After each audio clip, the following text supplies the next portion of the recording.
Not on my watch. Disrespect.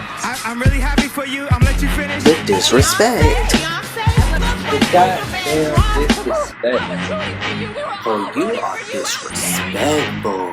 Learn something from this. Hey guys, it's your boy White Chakra. What's up, y'all? It's your man Storm. We're here for another episode of The Disrespect. Welcome. Let's jump right in. Today our Glen Coco is, let's see who Glen Coconut is. Oh, this guy. So, this new video came out and it's so interesting. I wanted y'all to see it. So the video basically shows a close-up view of just random objects like hands, leaves, dollar bills. And this page is called Macrofying. It's basically a guy who has his camera set up to a microscope. So he's able to get these extremely close-up pictures and videos of things that we would never imagine, like a leaf. I think this opens up a whole nother world. You can kind of go down his Twitter page. You'll see a lot of his content. It's just really interesting, like trees and dollars and just all kind of hair. Yeah. So y'all go follow Macrofying. I think he just made 5,000 followers on Twitter, but 6 million on TikTok. So just go check it out. It's very interesting. Yeah. Oh, he says 5 million on TikTok right here. That was sick. Well, still, he's doing it. I mean, it's very interesting. I don't see why anybody wouldn't want to watch it on TikTok or anything else. But this is how you spell it, Macrofying. If you're not watching, then we'll put it in the description for you. So, our next story, let's go into the prayer list. Wanted to pray for those people out in Atlanta. They said I think 8 women were killed in Atlanta this past week, and it was just really sad. I know 6 out of the 8 were Asian women, and we wasn't sure if they were sex workers or not. It doesn't really matter. Stop shaming our sex workers, but it was just sad, nonetheless. I did see an article just sharing some of the personal lives of the victims and just bringing more of a human side to them. And I don't know, let's just get into this video. Did you see that had happened, Zaire? Yeah, I did. When I read it, I was like, no way. Like, there's no way that this happened. It did. And I started to see it talked about on Twitter, and I was blown away. Like, we'll talk. We'll talk. Yeah, we'll get into it right now. Let's. Yeah, we're going to get into it. A 21-year-old white man confesses to killing 8 people, 6 of whom were of Asian descent, at 3 spas in and around Atlanta, Georgia. And Cherokee County Sheriff's Office Captain Jay Baker channels his inner Dr. Phil to say this. We know this is still early, but he does claim that it was not racially motivated. He apparently has an issue, what he considers a sex addiction, and sees these locations as something that allows him to go to these places, and it's a temptation for him that he wanted to eliminate. He was pretty much fed up and kind of at the end of his rope, and yesterday was a really bad day for him, and this is what he did. A really bad day for him. His part is shady as hell. Of the 8 people, again, killed by a white man were of Asian descent, that claim seriously strains credulity. Especially after a year in which discrimination and violence against Asian Americans have skyrocketed, thanks in part to Donald Trump and others who described the coronavirus pandemic in racist terms. A study released this week by Stop AAPI Hate shows the impact. Between March 19th, 2020 and February 28th of this year, the group reports 3,795 instances of discrimination ranging from verbal harassment to physical assault. Man, I think I don't know how this keeps happening. I know I had something happen to me, you know, the whole thing with those racist people that had me in that building, like when I was talking to the officer, he too had said, you know, maybe this isn't a racial thing. I know how it's easier for it not to be racial, but a lot of times in America it is just because of your skin color, it's just because of your race. And I think people just are taken aback when it happens. They just can't believe it. Like I couldn't believe it was happening to me. So I can understand why you would want to question it, but it does happen. Like this is really happening, like every day. And we need to stop excusing these people for it. I think I don't know. I think that we're not looking at the real problem here. I think we're trying to come up with a solution, but we're not pinpointing the problem exactly. What do you got to say? And whatever you chewing on looks good. What's this? No. I've been twizzled in a while. I feel like this is annoying because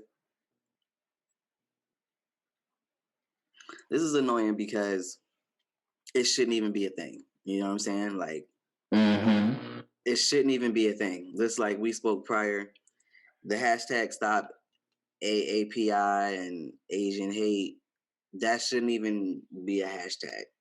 Black Lives Matter shouldn't even be a hashtag. Whoa. We shouldn't be dealing with these types of things at okay point in society is what I'm saying. Okay, you have to clarify for me. I was confused. I was like, I see. I think that they are necessary, but once you say it like that, like, no, we shouldn't have to do this. Like, this shouldn't be right. And if necessary, I'm saying that in the scope of as many hashtags as we've seen for any movement that involves people being killed unjustly, you know, across all spectrums of race. The one that we have not seen is in white terrorism. Hashtag in white terrorism. That's the root of every issue. I feel like it's a lot of local terrorism going on that happens to be of the caucus, you know. I just take that behavior back to the mountains, back to the Caucasus Mountains, because we're not doing that here, baby. I don't know. I think we need a rainbow coalition of Black, white, Asian, gay, straight, Hispanic, everybody. We just need everybody to get together and, like you said, dismantle white supremacy, and indeed stop Asian hate and show that Black Lives Matter. Like, I think when we all get on the same page, then we're able to move forward. I think we're catching up to pages. Like, everybody's flipping forward, and we're just getting on that same page finally. Maybe we could just move forward from here. I know a lot of people had an issue because of the history with Black people and Asian people. Yeah, a lot of people were saying that basically Black people and Asian people don't have the best like history because of some of the racism that Asians show towards Black people. We all know that there are a lot of Asian business owners in predominantly African American communities, like the beauty supplies, the nail shops.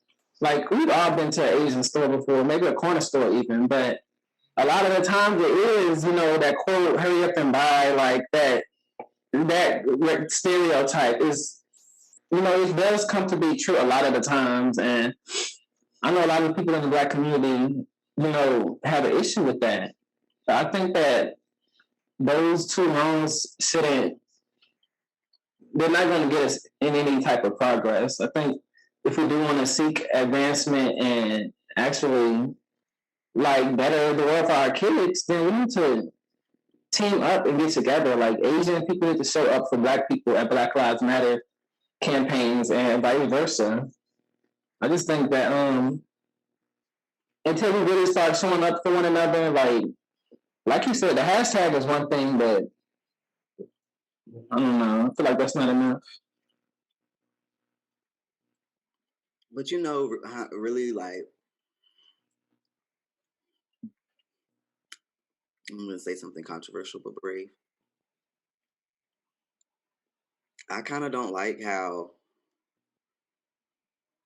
whenever a racial injustice happens in the country, there's a narrative that's put forth as Black people, here's why you should rally behind this XYZ group because you understand how it feels or whatever. And I kind of don't like that because it shouldn't be our responsibility to educate other races on why being racist is wrong. That should be something that everyone holds accountability on. It don't matter if you white, green, blue, brown, or red. You know what I'm saying? Like if we was in a store and something happened and the person, somebody, some group of people was being racist to me and you while we in the store, I don't just expect the Black lady that's on the other aisle to be like, this is wrong. Right. I expect everybody that's around. The white person in the store, the Asian person that's in the store, and the Dominican person in the store. Like I expect you know what I'm saying? Whoever sees the injustice being done needs to speak on it. Right. Like, it shouldn't just be a brother or a sister that stands up. And they did speak on that too. I know one of the videos I had saw was a Black girl, and she brought up the fact that one person that watched George Floyd die was an Asian police officer that sat back, while that man was losing his life. And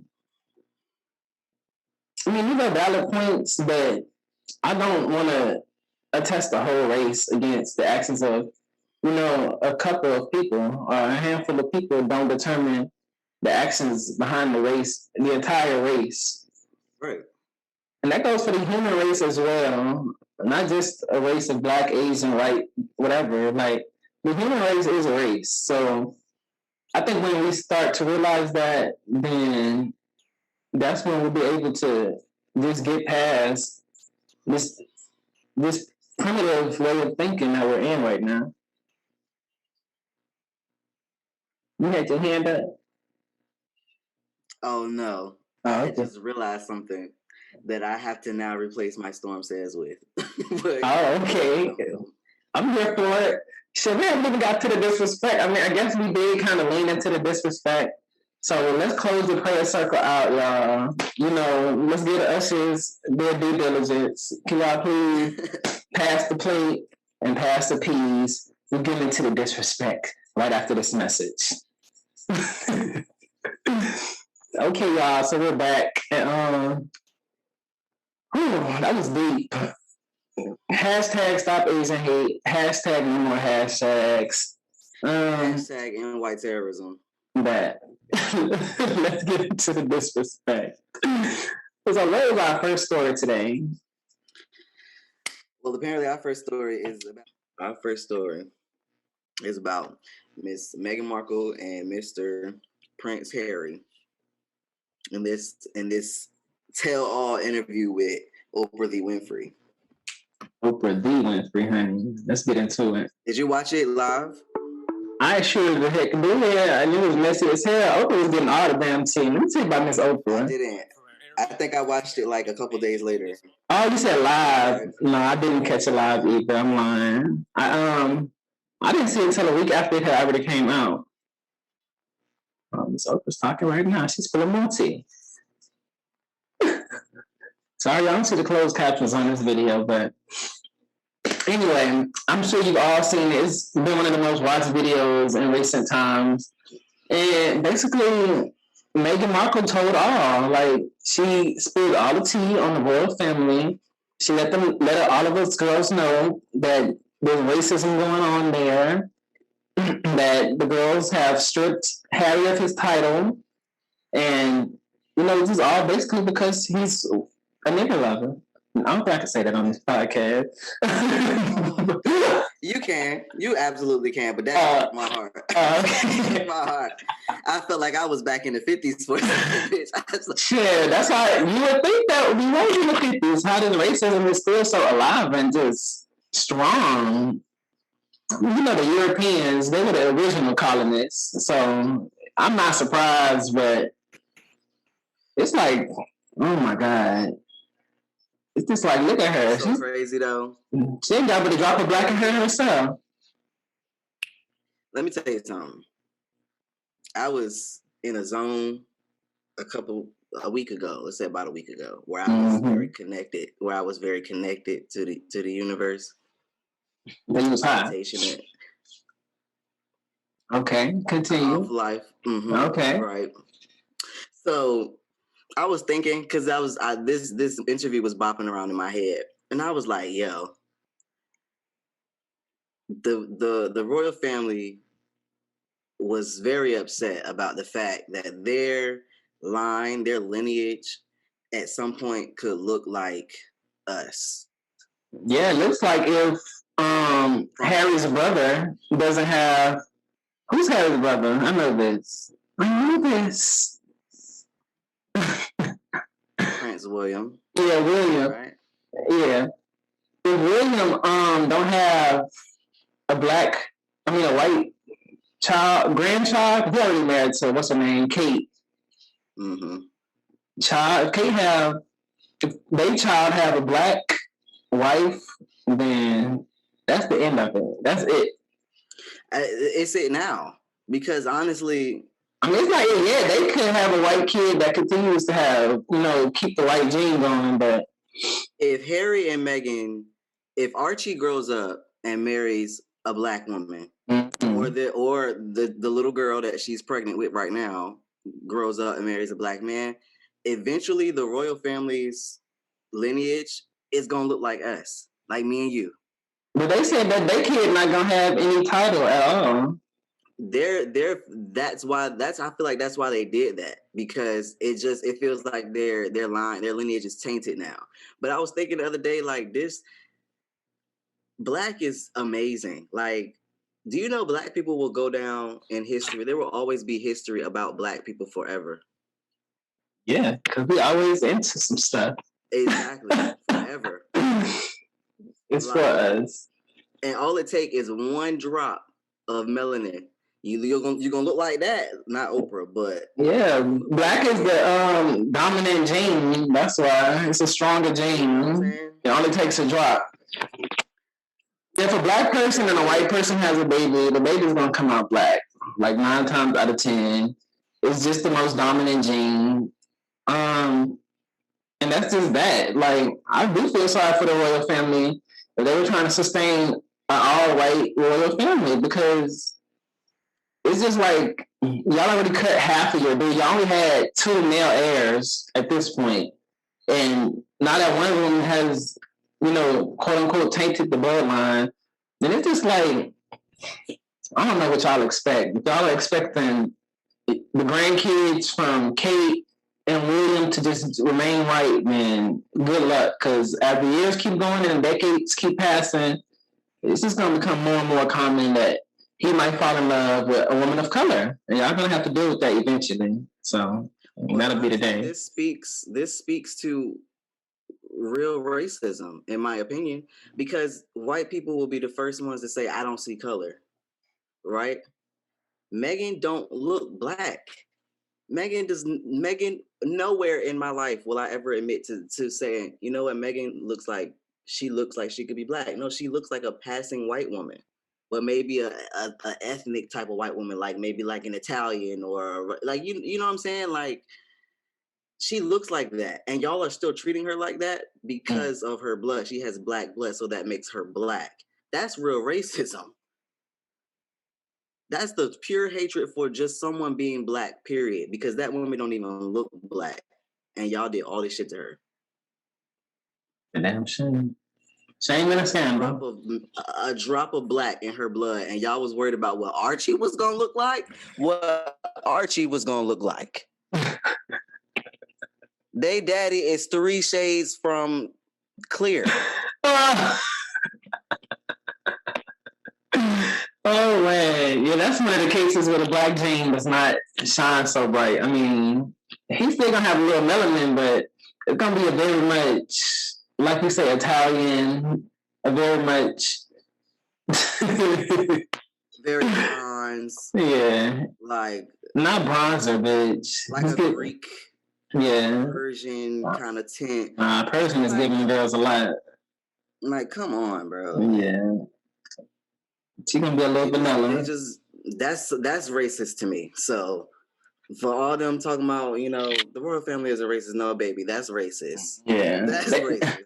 They mad because the baby gonna come out homemade vanilla instead of old fashioned vanilla. That's what it's giving. Vanilla bean, bitch. Yeah, he coming out with vanilla bean. You got too much flavor, bitch. They want it old fashioned, bitch. That's that. We don't do the vanilla bean. They wanted the baby to come out Briars, and we're coming out Bluebell. Okay, Bluebell bitch came out Ben and Jerry. No, what's that ice cream that's only in Cali? Tillamook. They wanted the baby to come out Tillamook, and we're coming out Bluebell and Briars. I mean, Ben and Jerry. Hey, yes, man. All the flavors, bitch. I'm done. Get me out of here. Moving on. Next story. Microphone. What is the next story?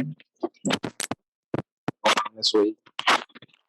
Morgan and Sharon Osbourne. What you say? Piers Morgan and Sharon Osbourne. Oh damn, them motherfuckers. I mean, them people. Ooh, excuse me, y'all. Okay, so this past week, Sharon Osbourne, in retaliation to the Harry and Meghan interview with Oprah, defended her good buddy Piers Morgan. Piers Morgan, who has been a pain in Meghan Markle's behind from the very beginning, he seemed to have just been attacking her like after her. I don't know what he personally had against her, but it just seemed like, you don't know.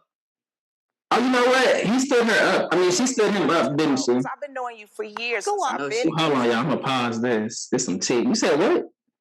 She ghosted him. They went on a date, and she went on a date with Piers Morgan. Yeah, they went on a date, and they had a good time. Wait, I'm sorry. Pause for the cause. Wait, Meghan, girl, what's tea? Girl, don't tell me you a gold digger, girl. Wait a minute. Wait a minute. Oh, God. My eyebrows are gone. Girl, how you go from Piers Morgan to Prince, honey? Make it make sense. I'll tell you how. How you go from the fall to the damn Prince?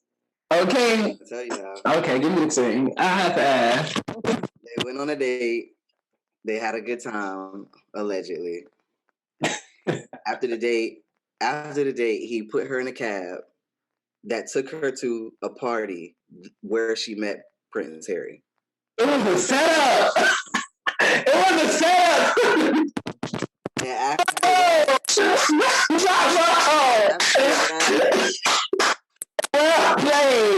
well played, Meghan. Wow. According to Piers, after that, he never heard from her again. It wasn't for him to ever hear from him again.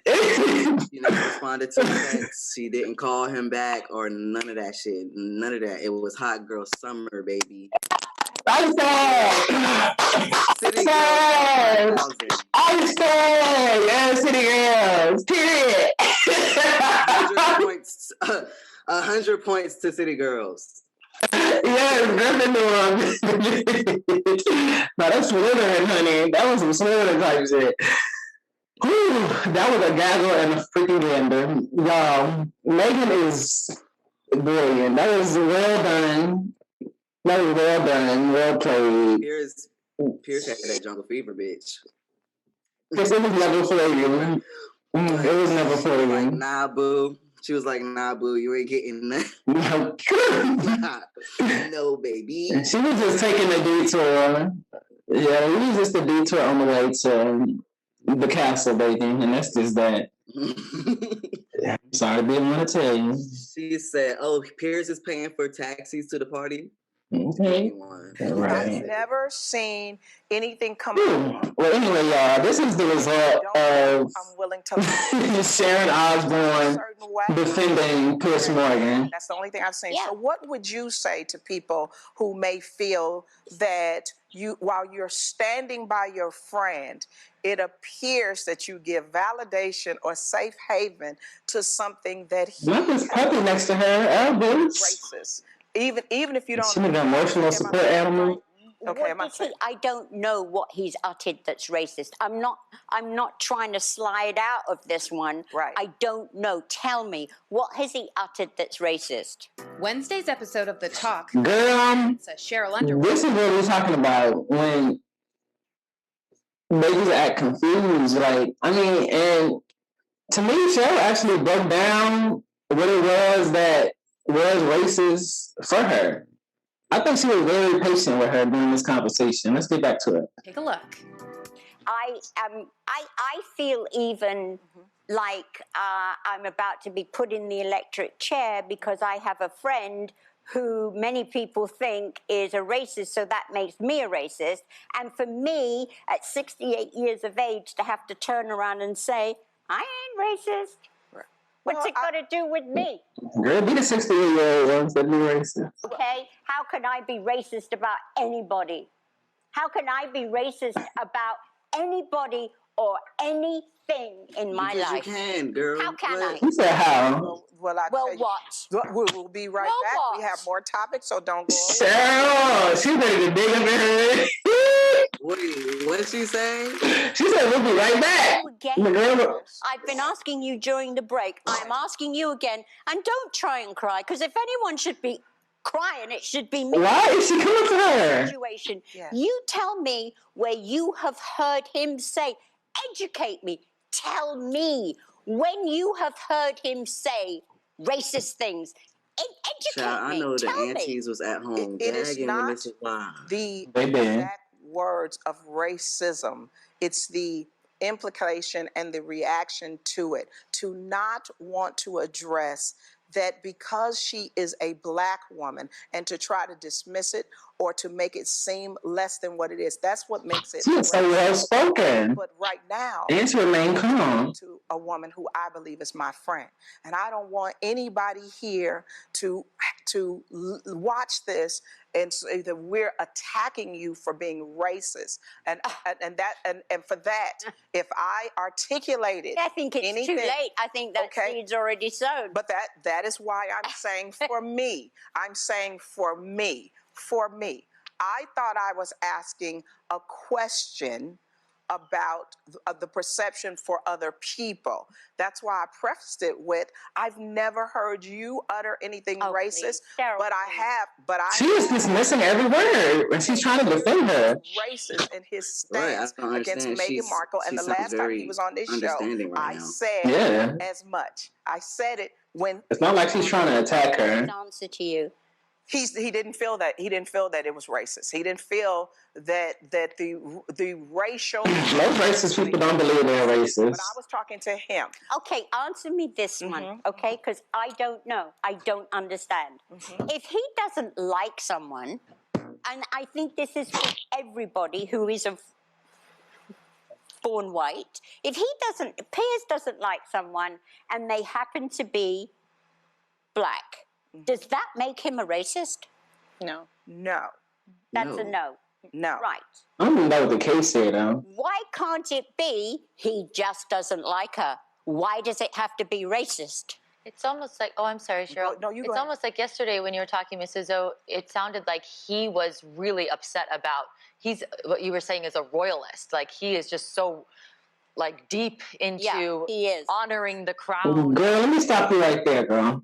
Now, I don't think that not liking somebody Black makes you a racist, but he has specifically been caping for her from the beginning. And despite their personal relationship, I think for me it was the fact that he did, like she said, dismissed, all of the things he was saying, all the microaggressions she faced.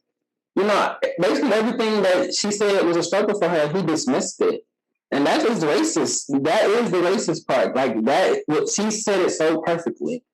Because he was able to pinpoint exactly what it was. What you got to say? I just feel like Sheryl was very articulate in what she said, and I could understand, as I feel like a functioning human being, what she was trying to say. And I feel like when you use the word racist, when you throw the racist Yu-Gi-Oh card at white people, they immediately clam up and they get so defensive that they no longer hear what it is that you're trying to say to them or explain to them, because they're confuddled at that point. They're like, oh no, they use the R word, like I'm not a racist, but I'm not a racist. I also feel like you often hear them say, like, how could I be racist? Like, if my kid's teacher is black. And I talked to her at the PTA meetings, bitch, I can guarantee you that Chanel don't care if you talk to her at the PTA meeting. She don't. Because she's probably just gonna go home and get her group chat with her girls and tell them how your white ass came like it was trying to be down with the girls. Down with the girls, yes. Kid's black teacher in the group chat, and they just gonna fry you up. But I just feel like you can be racist, and it's more than a black and white thing. It's a systematic thing. It's an economic thing. Like, there's so many ways that you can promote and sustain racism without being like, you're black and I don't like niggers, and because you're black, I don't like you. You know what I mean? So it's like, and that is the thing that irks my nerves, because a lot of white people deem them to be, you know, the superior race. And, you know, black people we have the stereotype that we're ignorant and stupid. But it's like, why are we the only group that understands when some shit is fucked up? And then why is it that nobody in y'all's group is understanding when some shit is fucked up, bringing y'all together with y'all version of the NAACP or whatever the fuck else to tell y'all, hey, we're wilding out. We need to rein it in. Because, you know, the statistics on you know, domestic terrorism from us whites this year, it's in the shit. It's terrible. Yeah, it's been terrible. You know what I'm saying? What are we going to do to fix that? Y'all don't have that, and y'all need that. Because y'all wilding out. They've been wilding out since the 1600s. Shit. Man, we okay. And I think that calls back to the hashtag, the necessary hashtag in white terrorism. Yeah, we need to. We need to put an end to this white supremacy out here. Y'all are just going crazy. You know what really brought joy to my heart, though? What? You know, she did come from Sheryl Underwood, and she had hers, but when I tell you, her clapback was so fucking everything to me. She said, when it was all said and done, she slept well. It was I slept well for me. She said, yeah. She said, okay, she did not miss a wink. She didn't miss a wink. But yes, that brought me great joy. That did. Moving forward, y'all, let's get to our last story of the day. This story is about Lil Mama, yours truly. Y'all know she can't act right for too long. It's like the gays was the last people that gave her flowers, and this is basically Lil Mama and the gay community right now. Oh, look at her wig! Her eyebrows, her makeup. Hi, Big Bird. Hi, Elmo. Oh, oh, look at her. Hi, Big Bird. Hi, Elmo.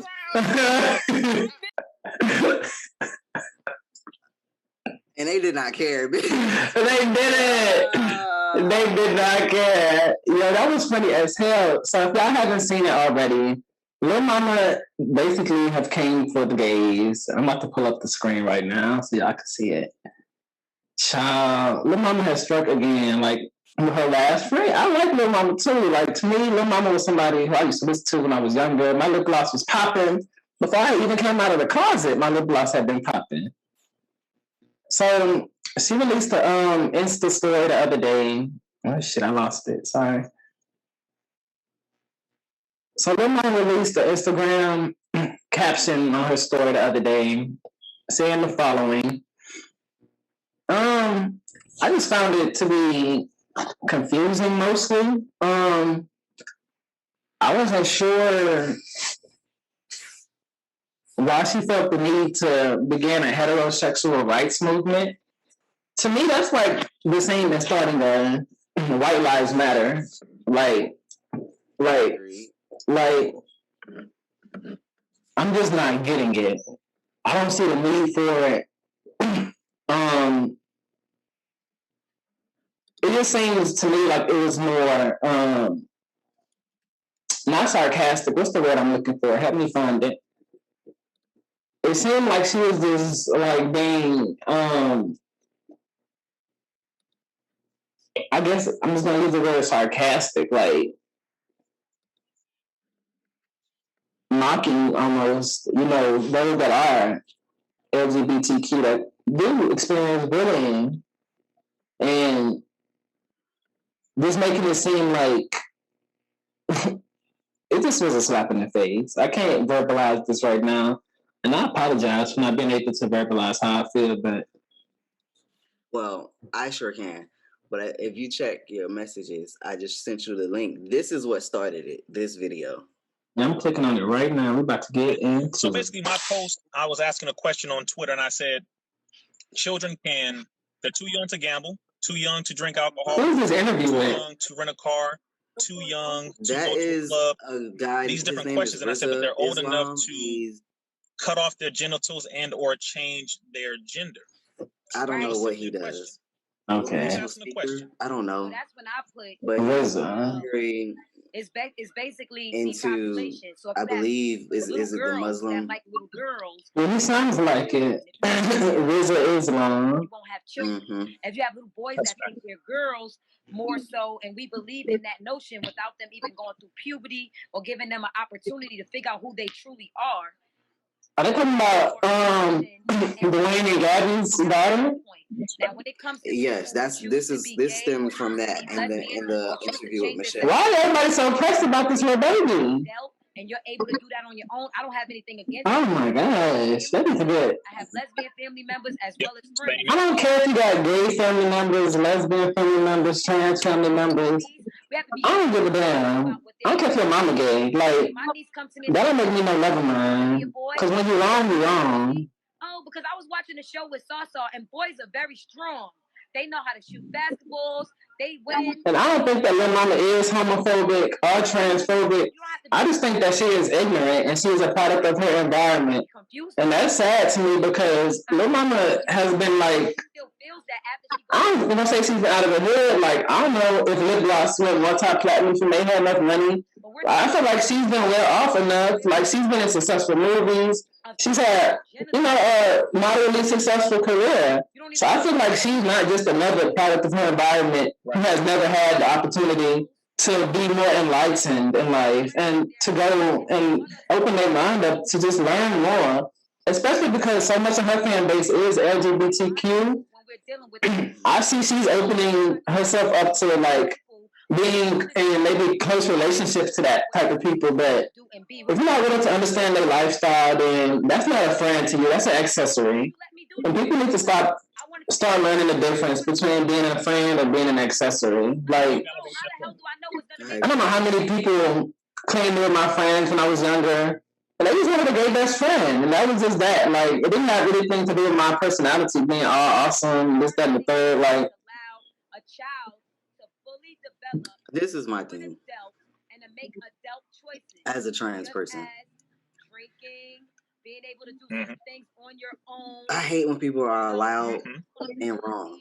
Like, my first issue with this thing is that for some reason we want to put our Black children on all types of internets talking about my baby's so smart. My baby wrote her name today. She's smarter than all the other babies and this and that.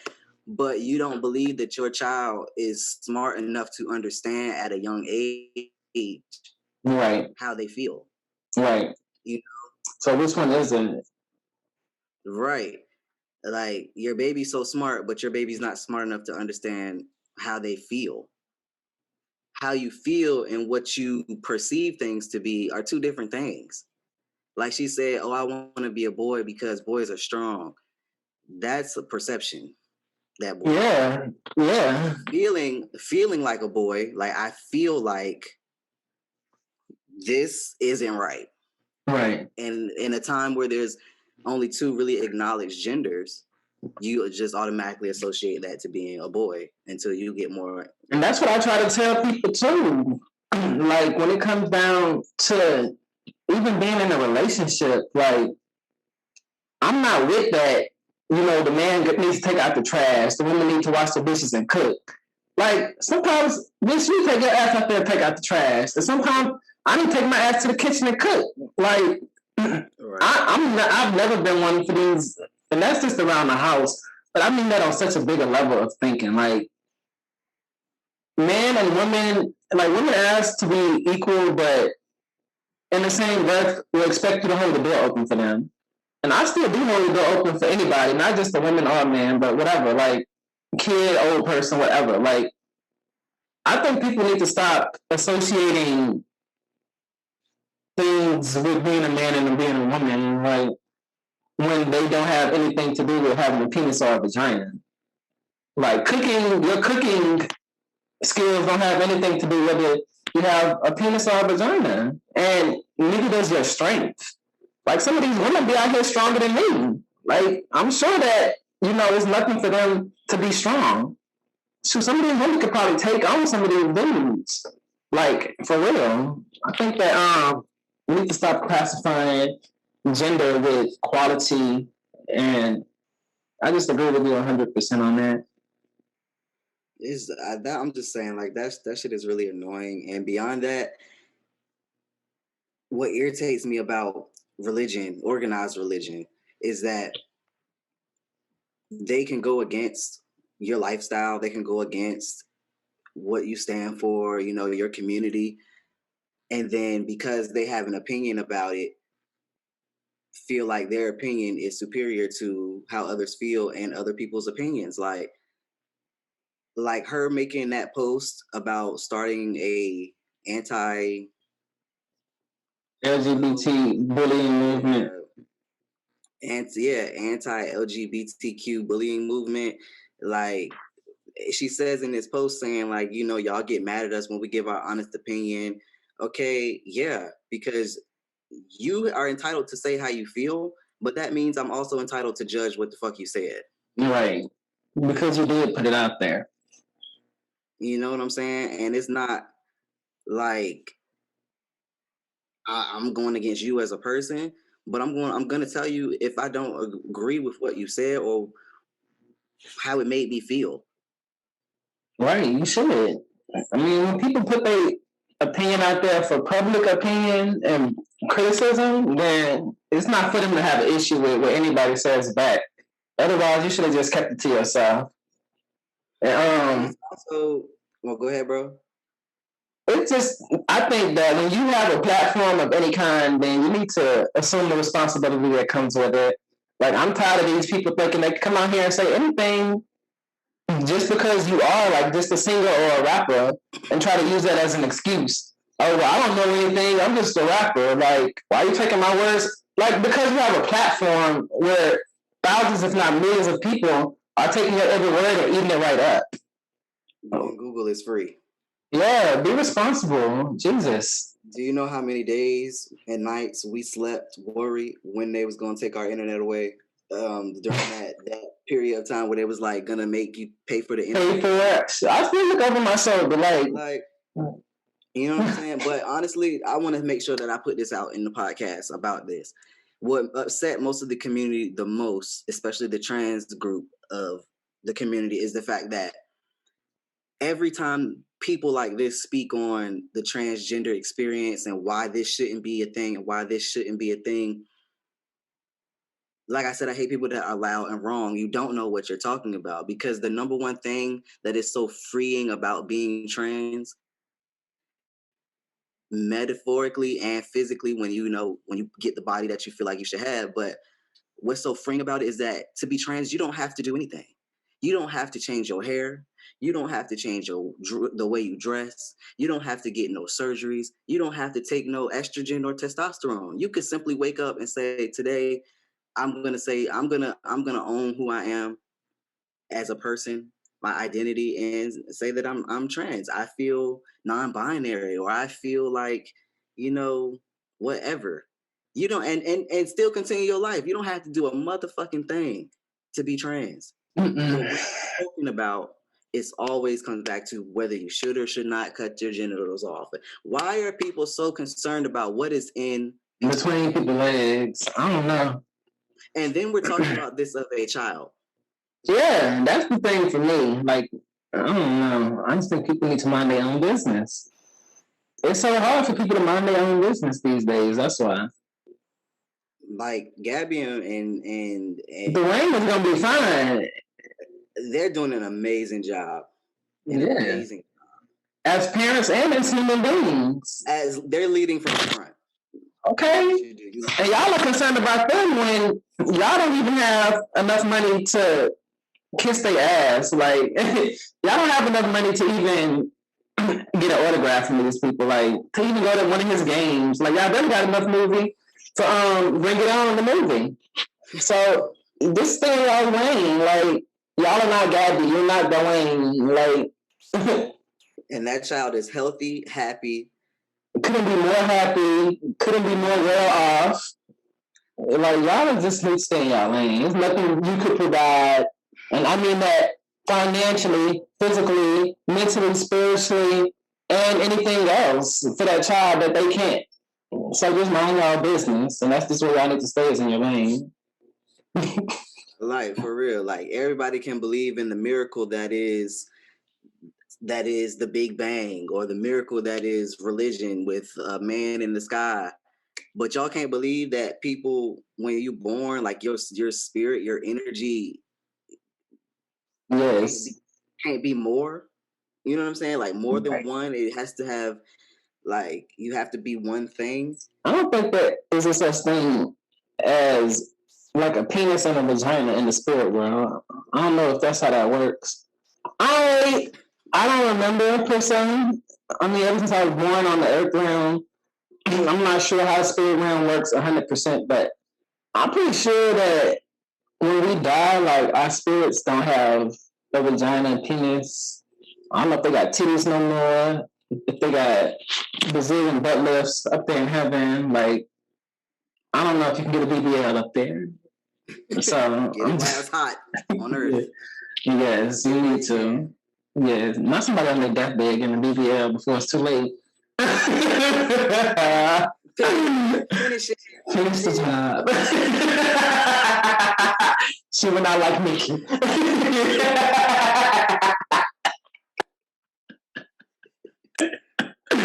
No, but I just think that your spirit is, just like you said, a form of energy, and that's not bound by what male or female is. So that's why I classify myself as non-binary.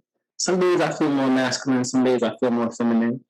And depending on who I'm talking to, they might perceive me to be whatever. Like, 9 times out of 10 on the phone, I'm a woman.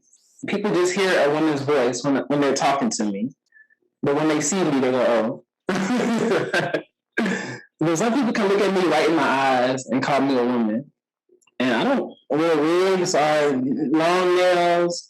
I don't do any of that. I just out here being myself. And I don't fault people for calling me a woman. That's what they see.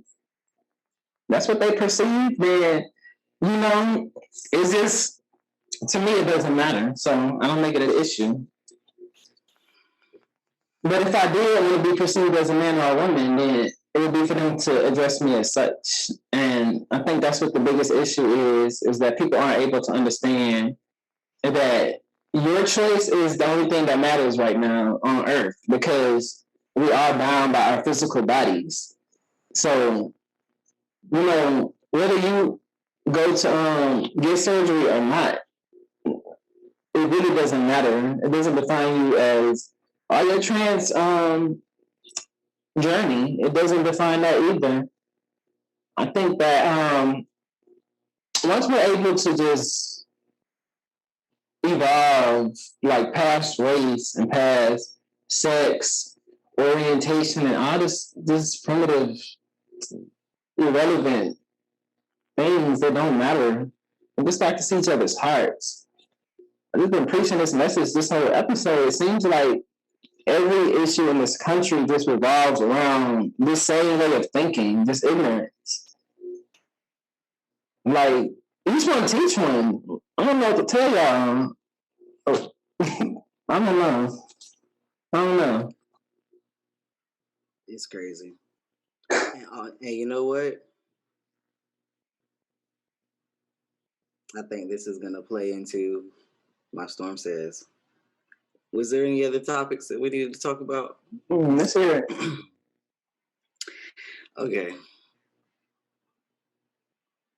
I think I seen an alien last night.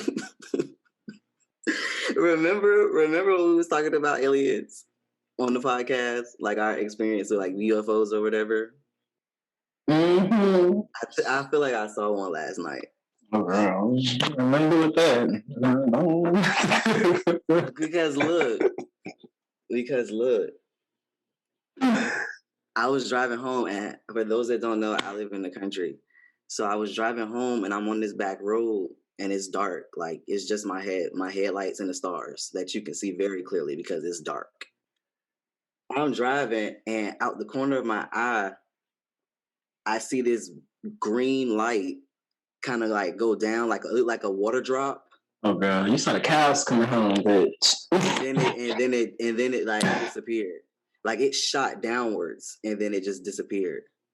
Oh, girl. And it happened like that. And I was like, what the fuck was that? Like, I could have died because I was not looking at the road. Like, oh, yeah. I don't know. You saw us. The damn alien landing on the earth and shit. Because in my mind for a little bit, I tried to rationalize what it was. Like, was that a firework? I was like, but I didn't hear no, you normally hear the boom. And you said it went downward, not upward. Yeah. You said it shot straight down, not like at an angle, like how a firework would fell. Just down. And I was like, bro. Was it like a beam of light, or was it like a string, or was it like a ball? No, it literally looked like a laser. Okay, you know what a teardrop looked like? How it's like this? Yeah. Like this shape. Yeah, she thick. It was like a beam. Okay, imagine a beam of green and then into a teardrop shape. Oh, wow. Okay, I don't know what the teardrops mean. Almost kind of like, when you see people draw things in cartoons, like something that's going down really fast and it has like this half. Yeah. Like the nuclear bomb looking good stuff. To make it look like it's moving really fast, like it's pushing. Oh, I see what you're saying now. Yeah. It kind of was like that, but it was green and it was dropping. Like, I was just kind of like, and then I say it was kind of like a teardrop shape because it's not like, I told you it's dark out there. I didn't see it way up high coming down. It was almost like it dissipated into like thin air and then went away. Like it just pixelized there. That's why I said the teardrop shape, because it was like a straight line and then all of a sudden it was just like this. Yeah. Okay, I see what you're saying now. I see what you're saying. Oh, wow. Right. If you have anybody out there that knows what this could have been, like, send us a message, because that's crazy. I want to know more about it. The teardrop lights, green lights. I was shook, nonetheless, to say. And I said that to say, white people, I'm going to need for you to get on one accord. This is the Storm Says. Get on one accord, touch and agree with your people. Please. And y'all need to gather the things that are happening inside y'all's community, because outside of the community, we are tired. So we need y'all to get in there and do the work. That y'all trying to ask us how to be allies and do the work, that's the work y'all need to be doing with your people. You know what I'm saying? And until y'all do that, Earth will never be ready for the return. For the aliens. Yeah, I was just going to say, I hope aliens don't invade the Earth, because in every alien movie, if you notice, they always be talking mad crap about humans. Like, I remember Thanos even, they was like, this primitive species, they're still going to war with each other. Like, there's no way that we're going to give them a chance to come to the Confederacy of aliens, international, like whatever. We're not going to get invited because we're so primitive. We still are going to war about Donald Trump. Like, I don't know. About skin color and fingerlings. I don't know. I feel like that's mad. Like, I feel like that's really true because I feel like you ever seen the show Futurama? Yeah, of course. And how the aliens and robots and shit and humans is all living together. Yeah. I feel like that's the future. That's the way future. We would never be ready to deal with the AI technology that we building right now for whatever reason, and alien living in the Confederacy. I mean, in the Federacy with the Galactic Federation. Living in the Federation. Like, we gotta come on. We need y'all to get y'all people so we can all get on one accord, so we can live together with everything. Because you know what I'm saying. So I had my tinfoil hat on for Storm Says today, but I was shook when I seen that green light, y'all. And I said, I got to tell somebody. So now y'all know. Okay, if y'all see a green teardrop shaped light, if you heard about it before, hit us up at the Disrespect Podcast. What's that email? disrespectpod@gmail.com. Or just send us a tweet or an Instagram message. Also on Facebook. That was it, y'all. We are done. We're getting out of here today. It's been real. It's been fun. It's been cool. I'm White Chakra. And this your boy Storm. Don't forget to follow me on Instagram at Mook Said What. And you can find me on YouTube coming soon. And follow me on Twitter too at Mook Said What. All of that. Mook Said all of that. All right, y'all. Just enjoy your day. Have a good one. Everybody sleep well, like Sharon Osbourne. Sheryl Underwood. Love you guys. See you next week. Learn something from